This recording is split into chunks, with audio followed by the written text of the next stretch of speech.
Scars line Echo's gray skin, her eyes vacant pools of surrender. Won't perform anymore, the Marine Park trainer scoffed, reviewing her chart marked transfer or euthanize. Nobody wanted a dolphin who'd lost will to jump, spin, or even swim. The Florida Marine Rescue Center buzzed with murmurs as staff gathered around the transport pool. Inside, a female bottlenose dolphin lay motionless, her sleek body marred with scars that told silent stories of hardship. "This is Echo," Dr. Sarah Matthews announced, her voice clinical and detached. 8 years at Ocean World Performance Pool. Refuses to follow commands for the past 3 months. Owner wants her gone. The gathered marine specialists exchanged uneasy glances. The center was already at capacity. "Any takers?" Sarah asked, scanning the room. "She's trained but non-compliant. Might be rehabilitated with the right approach." Silence fell as everyone studied the dolphin. Echo barely moved, her breathing shallow. Her once intelligent eyes now dull and lifeless. She flinched when Sarah approached the edge of the pool. "What's wrong with her?" someone whispered. "Probably broken," replied another. "Some dolphins just can't handle captivity long term." Dr. Matthews sighed. "If no facility takes her by Friday, Ocean World has authorized euthanasia. They can't afford to feed non-performing assets." Laughter rippled through the group when a young intern suggested rehabilitation. "With that level of psychological withdrawal, you'd need a miracle," scoffed a gray-haired veterinarian. As the meeting dispersed, most had already forgotten about Echo. In that sterile facility, with its chlorinated pools and metal barriers, it was clear this dolphin didn't belong. She had become a spectacle of rejection, and no one believed she could recover. No one, until the unexpected happened. From the back of the room, a chair scraped against the floor. A young man stood up, his blue eyes fixed on the dolphin in the transport pool. Nathan Parker hadn't spoken during the entire presentation, but now his steady voice cut through the dismissive atmosphere. "I'll take her," he said simply. The room fell silent before erupting in disbelief. "You'll what?" Dr. Matthews blinked, clearly surprised. "Parker, you can't be serious." Dr. Wilson, the center's director, shook his head. "Your research facility isn't equipped for rehabilitation cases as severe." Nathan approached the pool, ignoring the whispers. His modest research station on Clearwater Bay was small compared to the center, but it had something Echo desperately needed: peace. "She's been to performance hell." Nathan replied without taking his eyes off Echo.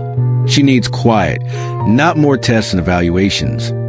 Dr. Wilson sighed. "Nathan, I respect your work, but this dolphin is likely beyond help. She's showing classic signs of psychological shutdown. Maybe she's just waiting for someone to listen instead of command." Nathan countered, kneeling beside the pool. Echo remained motionless, but her eye tracked Nathan's movements, a tiny signal that something remained alive inside her. The paperwork took hours. Nathan had to prove his facility met standards, sign liability waivers, and agree to weekly check-ins, all while enduring skeptical looks and not-so-subtle warnings of failure. As evening fell, Nathan guided the transport vehicle to his research station. The small facility sat directly on Clearwater Bay, with natural seawater pools that opened to a protected cove. No concrete tanks, no chlorine, just a sanctuary nestled against the Gulf of Mexico. When they carefully transferred Echo to the acclimation pool, Nathan dismissed the transport team. Alone with the dolphin, he sat at the edge of the water, not speaking, not demanding, just being present. "I know you're still in there," he whispered after everyone had gone. "Whatever they did to you, it's over now." For the briefest moment, Echo's tail fluke moved, creating a small ripple across the moonlit water. It wasn't much, but to Nathan it was everything. The first light of dawn found Nathan sitting by Echo's pool, his notebook open but empty. He'd been there most of the night, observing her shallow breathing and occasional tremors. She remained disturbingly still, floating near the bottom, rising only briefly for air. "Morning, Echo," Nathan said softly. He'd kept her name, a reminder that she could find her voice again. In the wild, dolphins use echolocation to navigate their world, sending sound waves that returned with information. This Echo had stopped sending out signals, stopped connecting with her environment. Nathan established a routine immediately. No tricks, no commands, no expectations. He simply existed in echo space, reading scientific journals aloud or quietly taking notes. He placed fresh fish in her pool and left, never watching to see if she ate. The fish would disappear overnight. The only evidence she was eating at all. On the fourth day, Dr. Sarah Matthews arrived for her inspection, clipboard in hand. "Has she responded to any stimuli?" she asked, peering into the pool where Echo floated listlessly. "I haven't tested her," Nathan replied. Sarah frowned. "Parker, if you're not working with her, what exactly is your plan?" Nathan watched Echo. She's been forced to perform her entire life. Right now, she needs to remember what it feels like to make choices. Sarah left unconvinced, her report noting minimal rehabilitation efforts. But Nathan saw what others missed. Each day, Echo floated a little closer to the surface. Each day, her eyes tracked him a little longer. Progress wasn't measured in tricks or responses, but in tiny moments of curiosity replacing fear. 2 weeks in, Nathan sat with his feet dangling in the water, reading aloud about dolphin communication in the wild. When he paused to turn a page, a gentle spray of water hit his arm. He looked up slowly to find Echo just beneath the surface, watching him. "Hello there," he said, his voice catching. Echo released a soft click, the first sound Nathan had heard from her. It wasn't a full vocalization, just a tentative acoustic reach. The breakthrough didn't come without setbacks. When Nathan's assistant James arrived unexpectedly, Echo panicked, thrashing the water before diving deep, not surfacing for so long that Nathan feared the worst. "What happened?" James asked, bewildered. Nathan watched the water anxiously. "Something about you triggered her. Maybe your height, your voice, could be anything." When Echo finally surfaced, her body trembled. The incident revealed the depth of her trauma and how far they still had to go. That night, Nathan slept beside her pool, his presence a constant reassurance. Echo drifted nearby, her body still showing tension, but her eyes no longer vacant. Trust was forming, one silent moment at a time. As Echo's physical condition improved, Nathan became increasingly troubled by her psychological scars. She would follow simple suggestions but panicked at anything resembling a command. Certain sounds, whistles, clapping, electronic tones, sent her into paralyzing fear. "I need to understand what happened to her," Nathan told Dr. Wilson during his monthly visit. "These reactions aren't random." Dr. Wilson's expression darkened. Ocean World is notoriously tight-lipped about their training methods. "Then I'll go directly to the source," Nathan decided. Finding Michael Reeves, Echo's former trainer, proved surprisingly easy. The man had left Ocean World shortly after Echo's transfer and now worked at a smaller aquarium in Tampa. When Nathan approached him at a local bar, Michael's initial defensiveness melted after several drinks. "Echo was special," Michael admitted, staring into his glass. "Too smart for her own good. Started questioning the routines, you know? A dolphin that thinks too much is trouble." Nathan kept his expression neutral despite his rising anger. What was her training like?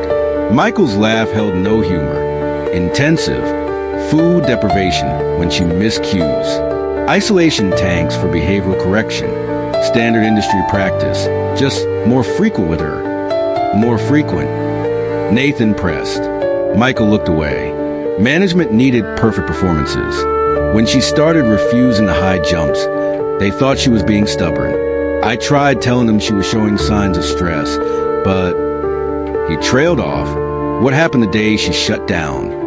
Michael's face paled. Training accident.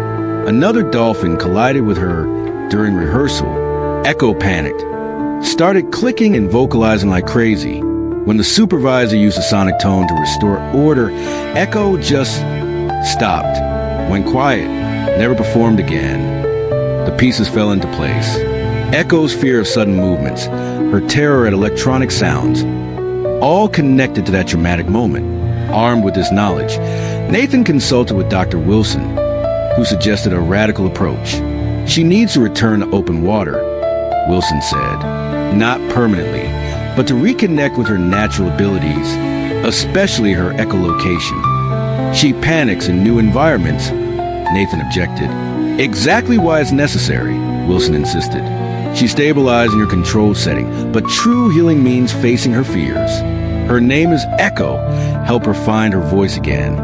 The plan terrified Nathan. What if she bolted? What if the open water triggered worse trauma? But he knew Wilson was right. Preparation took weeks.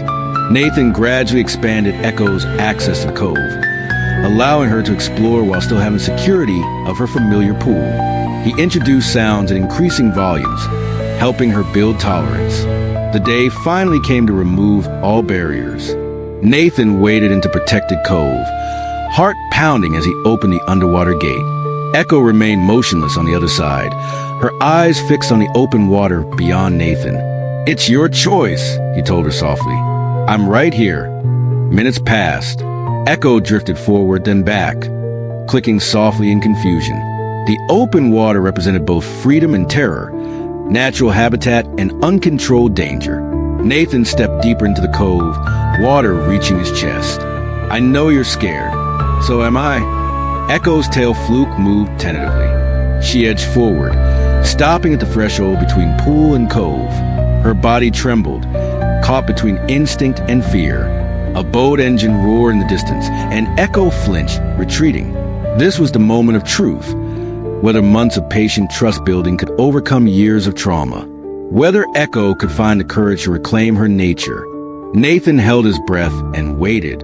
The distant boat's engine grew louder, its path bringing it closer to the cove's entrance. Echo trembled visibly, her breathing rapid as she backed toward her familiar pool. Nathan remained still, his heart sinking. Perhaps it was too soon. Perhaps. Suddenly, Echo surged forward, brushing past Nathan with unexpected speed, not retreating to safety, but swimming directly toward the cove's entrance. "Echo!" Nathan called. Wading deeper, water now at his shoulders. The Dolphin stopped, circling anxiously as the boat's outline appeared around the point. Nathan couldn't understand her behavior, moving toward the very thing that frightened her. Then he saw it. A child's inflatable float drifting out from the cove, carried by the outgoing tide toward the approaching boat's path. Echo clicked rapidly, the sound intensifying as she swam in tight circles around Nathan. Her echolocation had awakened, detecting something Nathan couldn't see from his vantage point. "What is it, girl?" he asked, straining to understand. With deliberate movement, Echo nudged Nathan's side, pushing him toward shore, then darted toward the cove entrance. She repeated this pattern, growing more agitated with each pass. Nathan finally understood. She was warning him. The boat rounded the corner at high speed, a teenager at the helm, music blasting. He wouldn't see the small float in his path, nor realize someone might be with it. Without hesitation, Nathan swam toward the center of the cove, waving his arms while shouting warnings. The boat operator spotted him and cut the engine, but momentum carried the vessel forward. Echo resurfaced beside the drifting float, pushing it safely aside just as the boat glided past. Only then did they all see the empty float contained a child's life jacket. No child had been in danger, but Echo couldn't have known that. The teenager apologized profusely for speeding in a protected area.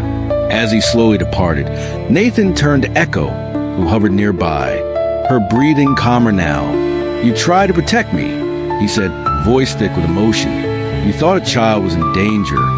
Echo approached, allowing Nathan to place his hand gently on her dorsal fin. She emitted a series of clicks and whistles, the most vocal she'd been since arriving. In that moment, something profound shifted. Echo had moved beyond her trauma to act on instinct. Not the trained responses of captivity, but the natural intelligence and compassion of her species. Nathan waded back to shore, Echo swimming beside him. The barrier was broken. 6 months after Echo's arrival, Nathan's research station transformed. What began as one man's determined effort became a community-supported rehabilitation center for performance dolphins. Echo, once deemed beyond saving, now swam freely between her pool and the cove, her body sleek and strong, her eyes bright with intelligence. Dr. Matthews, who had once doubted, now brought marine biology students to observe Nathan's methods. The Parker approach, she called it, rehabilitation through choice and trust rather than conventional conditioning. "She's magnificent," Sarah admitted, watching Echo playfully leap from the water. I wouldn't have believed this was possible. Nathan smiled, remembering the motionless dolphin from the transport pool. She just needed someone to listen, not command. Echo's story spread beyond the scientific community. Local schools organized field trips to learn about dolphin intelligence and welfare. Former entertainment parks consulted Nathan about transitioning their animals to more natural environments. Michael Reeves, Echo's former trainer, visited unannounced one afternoon. He stood silently watching Echo swim freely in the cove. I didn't know, he said finally, his voice barely audible. I didn't know they could be like this outside performance routines. Nathan understood the complex guilt in the man's expression. Most people don't. That's why her story matters. The most profound change, however, was in Echo herself. Her echolocation skills returned fully, her vocalizations rich and varied. She developed a particular call just for Nathan, a unique signature that dolphin researchers confirmed was specifically for him. When the cove gate remained permanently open, offering Echo complete freedom to leave, Nathan prepared himself for her departure. Wild dolphins sometimes visited the cove, and Echo communicated with them regularly. She might choose to go, Dr. Wilson warned gently. That would be the ultimate success, you know. Nathan nodded, though the thought brought an ache to his chest. But day after day, Echo returned. She would venture out with wild dolphins, sometimes for hours, but always came back to the cove, to the sanctuary, to Nathan. One evening, as sunset painted the water gold, a young girl in a wheelchair visited to the Make-A-Wish Foundation. As Echo gently approached, allowing the child to touch her smooth skin, Nathan witnessed a healing power flow both ways. She wasn't broken, Nathan told the awestruck girl. She just needed to remember who she really was. In Echo's journey, Nathan discovered a universal truth. Sometimes what looks like brokenness is simply a cry for understanding. Perhaps we all have an echo within us, a voice silenced by life's hardships, waiting for the right moment to speak again. Have you ever witnessed the intelligence and emotional depth of dolphins? Share your thoughts in the comments below. If Echo's story touched your heart, give this video a like and subscribe to explore more incredible stories of healing and connection between humans and the remarkable creatures we share this planet with.